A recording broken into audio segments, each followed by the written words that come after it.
Yeah, I think for my who I talk to, who I interact with, we get most of our information from social media, and it's usually the bigger stuff, like the things that everyone's talking about.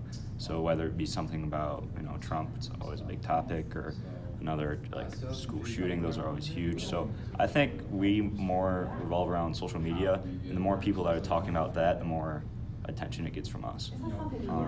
That being said, I have from this class, the writing and media, I started getting into more of the print. So I've read the Holland Centennial a lot, and been on the website a lot, and I like how it's set up. It's really easy to navigate, so it's kind of a mix right now, but usually it's just revolving around social media.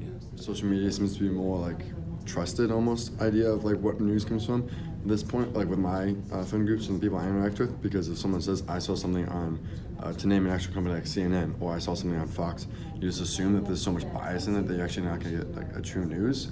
So that this way, if you actually go on like social media, for some reason there seems almost a more underlying like, trust there, whereas I think that though they might be true with those specific like CNN and Fox, you can go outside of that spectrum and get junior stories. That's what I tend to go, but there definitely seems to be more of a reliance on almost, because you can get like on Snapchat, you can get the Washington Post on that, and you can trust that more than you're gonna trust watching something reported live on TV almost. It's kind of like a step-by-step process. I'll see it on Twitter or see it's trending, and then that's when I go to the more reliable sites. And when I go to the more reliable sites, I'm expected to get non-biased, which is huge for me, and just the straight facts. And so that's usually what I'm looking for. So once I see something, a big story that's affecting a lot of people are talking about, when I move to the more reliable sites and prints and papers, I expect the truth and non-biased.